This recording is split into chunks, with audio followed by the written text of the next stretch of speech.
नमस्कार साथियों, आज देश जी के ट्रिक में आप सभी का स्वागत है। दोस्तों, इस वीडियो में मैं यूपी पुलिस कांस्टेबल री एग्जाम 2024 के लिए जीके जीएस का टॉप 50 महत्वपूर्ण प्रश्नों को कराने वाला हूं, जो कि आपके एग्जाम्स के लिए काफी ज्यादा महत्वपूर्ण रहने वाला है। तो साथियों, इस वीडियो को आप बड़े ही ध्यानपूर्वक एंड तक जरूर देखिएगा। तो साथियों, आज का पहला प्रश्न है, फारसी राजदूत अब्दुल रज्जाक किसके शासनकाल में भारत आया था? ऑप्शन है महमूद लोदी, देवराय द्वितीय, अलाउद्दीन खिलजी या फिर ऑप्शन डी है चंद्रगुप्त मौर्य। तो साथियों, फारसी राजदूत अब्दुल रज्जाक जो है देवराय द्वितीय के शासनकाल में भारत आया था। राइट आंसर ऑप्शन बी हो जाएगा, देवराय द्वितीय। नेक्स्ट क्वेश्चन है, महात्मा गांधी जी ने अखिल हरिजन संघ की स्थापना कब की थी?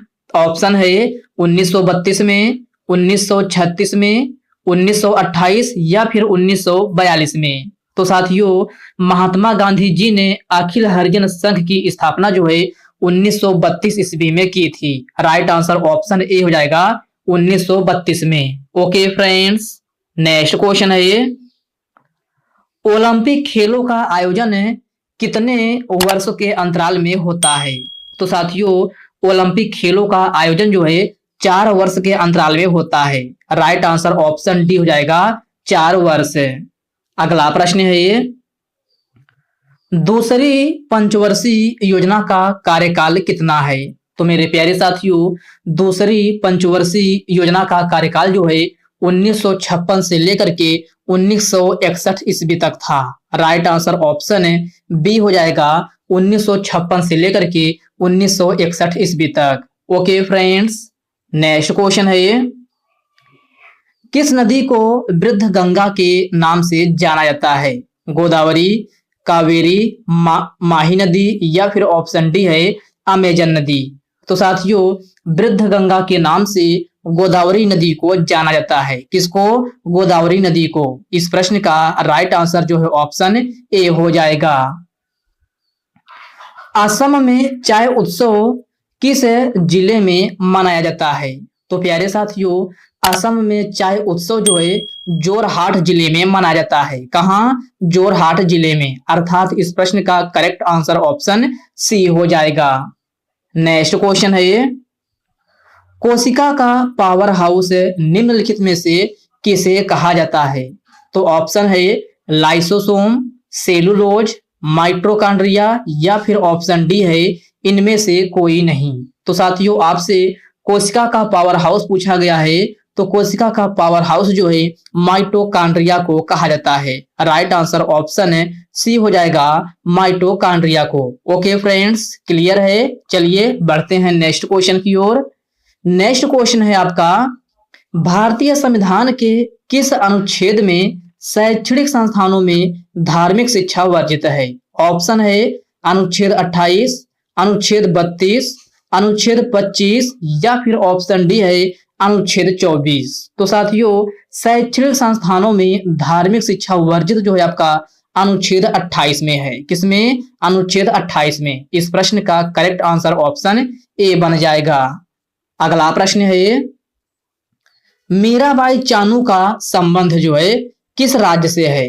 तो साथियों, मीराबाई चानू का संबंध जो है आपका यह असम राज्य से है। इस प्रश्न का करेक्ट आंसर ऑप्शन ए हो जाएगा।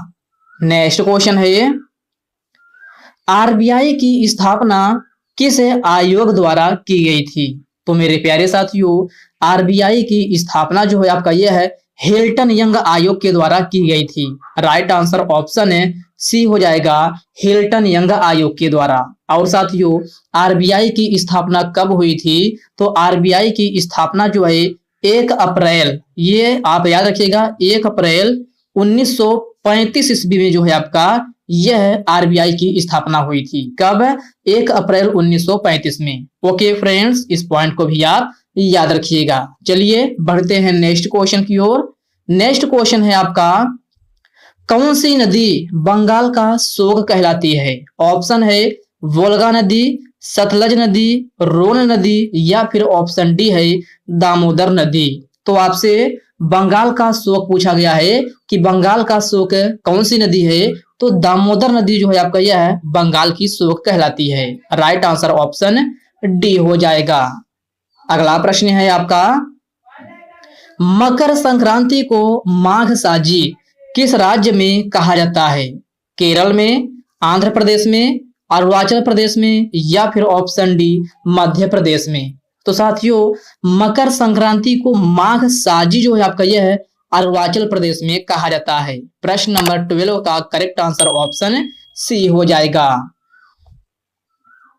वेम्पति चिन्ना सत्यम का संबंध है किस शास्त्रीय लोक के नृत्य शैली से है? कुचिपुड़ी, भरतनाट्यम, मोहिनी अट्टम, या फिर कथकली। तो साथियों वेम्पति चिन्ना सत्यम का संबंध जो आपका यह है कुचिपुड़ी लोक के नृत्य शैली से है। राइट आंसर ऑप्शन है ए हो जाएगा कुचिपुड़ी। और साथियों कुचिपुड़ी लोक के नृत्य शैली किस राज्य की है? तो साथियों यह है आंध्र प्रदेश की है। कहाँ की? आंध्र प्रदेश की। भरतनाट्यम की बात की जाए तो भरतनाट्यम आपका तमिलनाडु का है। कहाँ का? तमिलनाडु का।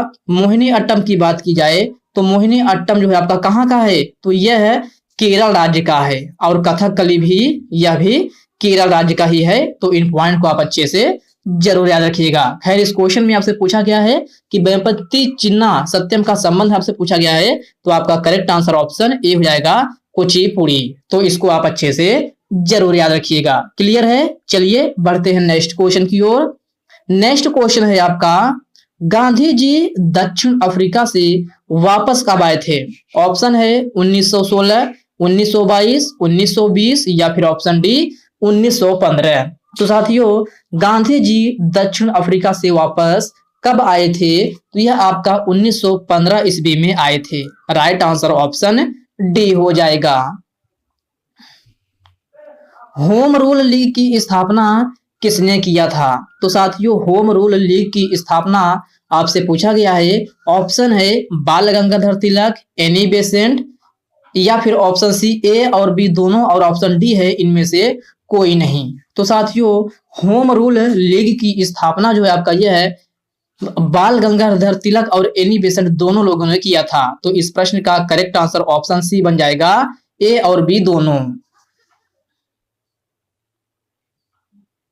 नेक्स्ट क्वेश्चन है, पांचवी पंचवर्षीय योजना की अवधि क्या थी? तो साथियों इस प्रश्न में आपसे पूछा गया है कि पांचवी पंचवर्षीय योजना की अवधि क्या थी? तो साथियों पांचवी पंचवर्षीय योजना की अवधि जो है 1974 से लेकर के 1978 तक है। राइट आंसर ऑप्शन ए हो जाएगा। साथियों पांचवी पंचवर्षीय योजना एकमात्र ऐसी पंचवर्षीय योजना थी जो कि केवल 4 वर्षों तक ही चली थी। इसलिए आपसे इसमें दिया गया है, आप लोग जो है ऑप्शन बगैर देखिए आप लोग जो है 1974 से 1979 ईस्वी भी देता है, तो आप लोग इसको आंसर कर देते हैं, जो कि ये भी आपका बिल्कुल गलत है। पांचवी पंचवर्षीय योजना की अवधि आपका 1974 से लेकर 1978 तक थी, जो कि इसका कारण क्या है? इसका कारण यह है कि केवल यह मात्र ऐसी पंचवर्षीय योजना थी जो कि केवल 4 वर्षों तक ही चली थी। ओके फ्रेंड्स, इसको आप अच्छे से जरूर याद रखिएगा। चलिए बढ़ते हैं नेक्स्ट क्वेश्चन की ओर। नेक्स्ट क्वेश्चन है आपका, राष्ट्रपति भारत के महान्यायवादी की नियुक्ति करता है, यह किस अनुच्छेद में है? साथियों यह जो है आपका अनुच्छेद किसमें है? तो अनुच्छेद 76 में है। राइट आंसर ऑप्शन डी हो जाएगा अनुच्छेद 76। ओके फ्रेंड्स, इसको आप अच्छे से जरूर याद रखिएगा। चेम्सफोर्ड हत्याकांड में प्रफुल्ल चाकी की मदद किसने की थी? महमूद लोदी, राणा प्रताप, खुदीराम बोस, या फिर ऑप्शन डी इनमें से कोई नहीं। तो साथियों चेम्सफोर्ड हत्याकांड में प्रफुल्ल चाकी की मदद खुदीराम बोस ने की थी। किसने? खुदीराम बोस ने। प्रश्न नंबर 18 का करेक्ट आंसर ऑप्शन सी हो जाएगा। भारत में पहली बार जनगणना किसके शासनकाल में हुई थी? Lord Mayo, Lord Lytton, Lord Macaulay, या फिर ऑप्शन डी इनमें से कोई नहीं। तो साथियों भारत में पहली बार जनगणना जो है लॉर्ड मेयो के शासनकाल में हुई थी। राइट आंसर ऑप्शन ए हो जाएगा लॉर्ड मेयो। और साथियों भारत में पहली बार जनगणना कब हुई थी? तो भारत में पहली बार जनगणना आपका 1872 ईस्वी में हुई थी। कब? 1872 ईस्वी में लॉर्ड मेयो के शासनकाल में हुई थी। तो इन पॉइंट को आप अच्छे से जरूर याद रखिएगा। मौलिक कर्तव्य किस समिति की सिफारिश पर पाई गई थी? ऑप्शन है स्वर्ण सिंह समिति, प्राक्कलन समिति, चालू समिति या फिर हिल्टन आयोग। तो साथियों, मौलिक कर्तव्य जो है आपका यह है स्वर्ण सिंह समिति की सिफारिश पर पाई गई थी। तो प्रश्न नंबर 20 का करेक्ट आंसर ऑप्शन ए हो जाएगा। साथियों, बात आई है मौलिक कर्तव्य की, तो मौलिक कर्तव्य आपका जो है रूस देश के संविधान से लिया गया है। कहां से? रूस देश से, जिसे यूएसएसआर भी कह सकते हैं कि ये भी यूएसएसआर से लिया गया है। और साथियों, यह भारतीय संविधान के भाग 4A में है। किसमें? भाग 4A में है। अब अनुच्छेद पूछा जाए किस अनुच्छेद में है, तो यह आपका अनुच्छेद 51A में है। किसमें? अनुच्छेद 51A में। ओके फ्रेंड्स, इन पॉइंट को आप अच्छे से जरूर याद रखिएगा। चलिए बढ़ते हैं नेक्स्ट क्वेश्चन की ओर। नेक्स्ट क्वेश्चन है आपका, राज्य के नीति निर्देशक तत्व का सिद्धांत भारतीय संविधान के किस भाग में है? भाग 3, भाग 4, भाग 2 या फिर भाग 5 में? तो साथियों, राज्य के नीति निर्देशक तत्व जिसे डीपीएसपी के नाम से भी जाना जाता है, यह आपका भारतीय संविधान के भाग 4 में है। राइट आंसर ऑप्शन बी हो जाएगा। साथियों, राज्य के नीति निर्देशक तत्व अर्थात डीपीएसपी भारतीय संविधान के किन अनुच्छेदों में वर्णित है? तो यह आपका अनुच्छेद 36 से लेकर 51 तक वर्णित है। और भाग मैंने बता दिया भाग 4 में है। और साथियों, यह कहां से लिया गया है? तो यह आयरलैंड के संविधान से लिया गया है। कहां से? आयरलैंड देश के संविधान से लिया गया है। इस पॉइंट को भी आप अच्छे से जरूर ध्यान में रखिएगा। चलिए बढ़ते हैं नेक्स्ट क्वेश्चन की ओर। नेक्स्ट क्वेश्चन है आपका, दूसरी पंचवर्षीय योजना किस मॉडल पर आधारित है? तो इस प्रश्न का करेक्ट आंसर ऑप्शन है सी हो जाएगा, पीसी मोहलनोबिस। पीसी मोहलनोबिस मॉडल पर जो है आपका दूसरी पंचवर्षीय योजना आधारित है। पहली पंचवर्षीय योजना जो है ये आपका हैरोल्ड डोमर मॉडल पर आधारित है। इस पॉइंट को आप याद रखिएगा। आपसे पूछा गया है दूसरी पंचवर्षीय योजना किस मॉडल पर आधारित है, तो आपका सही आंसर ऑप्शन सी हो जाएगा, पीसी मोहलनोबिस। अगला प्रश्न है ये, पहला शीतकालीन ओलंपिक किस वर्ष हुआ था? तो साथियों, यह आपका 1924 ईस्वी में हुआ था। राइट आंसर ऑप्शन सी हो जाएगा। वज्जी महाजनपद काल की राजधानी क्या थी? तो साथियों, वज्जी महाजनपद काल की राजधानी वैशाली थी। राइट आंसर ऑप्शन बी हो जाएगा, वैशाली। इंडिया हाउस की स्थापना कहां पर हुई थी? तो मेरे प्यारे साथियों, इंडिया हाउस की स्थापना आपका लंदन में हुई थी। कहां? लंदन में। प्रश्न नंबर 25 का करेक्ट आंसर ऑप्शन ए हो जाएगा। और साथियों, इंडिया हाउस की स्थापना कब हुई थी? तो इंडिया हाउस की स्थापना आपका 1967 ईस्वी में हुई थी। कब? 1967 ईस्वी में। तो इस पॉइंट को भी आप जरूर ध्यान में रखिएगा। वजीरा चित्रसेना को 2020 में पद्म पुरस्कार से सम्मानित किया गया था, वह किस देश से संबंधित थे? तो साथियों, यह श्रीलंका देश से संबंधित हैं। राइट आंसर ऑप्शन डी हो जाएगा। हिंदुस्तान कॉपर लिमिटेड की स्थापना कब हुई थी? ऑप्शन है 1965 में, 1967 में, 1969 में या फिर 1970 में। तो साथियों, हिंदुस्तान कॉपर लिमिटेड की स्थापना जो है आपका 1967 ईस्वी में हुई थी। तो प्रश्न नंबर 27 का करेक्ट आंसर ऑप्शन बी हो जाएगा, 1967 में। अगला प्रश्न है ये, उस्ताद बिस्मिल्लाह खान का संबंध किस वाद्य यंत्र से है? ऑप्शन है शहनाई वादक, बीड़ा वादक, संतूर वादक या फिर ऑप्शन डी है सितार वादक। तो मेरे प्यारे साथियों, उस्ताद बिस्मिल्लाह खान का संबंध जो है शहनाई वाद्य यंत्र से है। तो इस प्रश्न का राइट आंसर ऑप्शन ए हो जाएगा। इंडियन होम रूल या हिंद स्वराज नामक पुस्तक के लेखक कौन है? तो साथियों, यह है मोहनदास करमचंद गांधी हैं। राइट आंसर ऑप्शन सी हो जाएगा, मोहनदास करमचंद गांधी। नेक्स्ट क्वेश्चन है ये, संवैधानिक उपचारों का अधिकार भारतीय संविधान के किस अनुच्छेद में है? तो साथियों, संवैधानिक उपचारों का अधिकार आपका अनुच्छेद किसमें है? 40, 28, 32, 36, 45। तो साथियों, संवैधानिक उपचारों का अधिकार इन अनुच्छेदों में से किसी में भी नहीं है, क्योंकि साथियों ये ऑप्शन आपका गलत टाइप हुआ है। आपका संवैधानिक उपचारों का अधिकार भारतीय संविधान के किस अनुच्छेद में है? तो यह अनुच्छेद 32 में है। किसमें? अनुच्छेद 32 में। तो आप लोग ऑप्शन पर मत जाइएगा, आपका करेक्ट आंसर जो है अनुच्छेद 32 होगा। तो आप ये ध्यान में जरूर याद रखिएगा। नेक्स्ट क्वेश्चन है ये, निम्नलिखित में से ठुमरी की रानी किसे कहा जाता है? ऑप्शन है सितारा देवी, गिरिजा देवी, कल्याणी अम्मा या फिर ऑप्शन डी इनमें से कोई नहीं। तो साथियों ठुमरी की रानी आपका गिरिजा देवी को कहा जाता है। 31 प्रश्न का करेक्ट आंसर ऑप्शन बी हो जाएगा। संगमरमर का रासायनिक नाम क्या होता है? तो साथियों संगमरमर का रासायनिक नाम जो है आपका कैल्शियम कार्बोनेट होता है। राइट आंसर ऑप्शन डी हो जाएगा, कैल्शियम कार्बोनेट, जिसका रासायनिक सूत्र CaCO3 होता है। क्या? CaCO3। नेक्स्ट क्वेश्चन है, प्रधानमंत्री ग्रामोदय योजना की शुरुआत कब हुई थी? 2000 ईस्वी में, 2002 में, 2005 में या फिर ऑप्शन डी 2001 में। तो साथियों प्रधानमंत्री ग्रामोदय योजना की शुरुआत 2000 ईस्वी में हुई थी। प्रश्न नंबर 33 का करेक्ट आंसर ऑप्शन ए हो जाएगा। जनगणना 2011 के अनुसार नगरीय जनसंख्या प्रतिशत कितना है? तो साथियों जनगणना 2011 के अनुसार नगरीय जनसंख्या प्रतिशत आपका 31.16% प्रतिशत है। राइट आंसर ऑप्शन है बी हो जाएगा।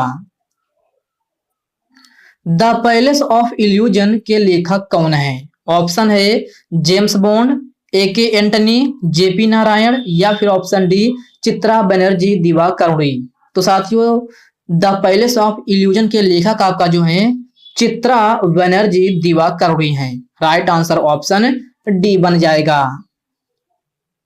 उगादि नव वर्ष त्योहार कहाँ मनाया जाता है?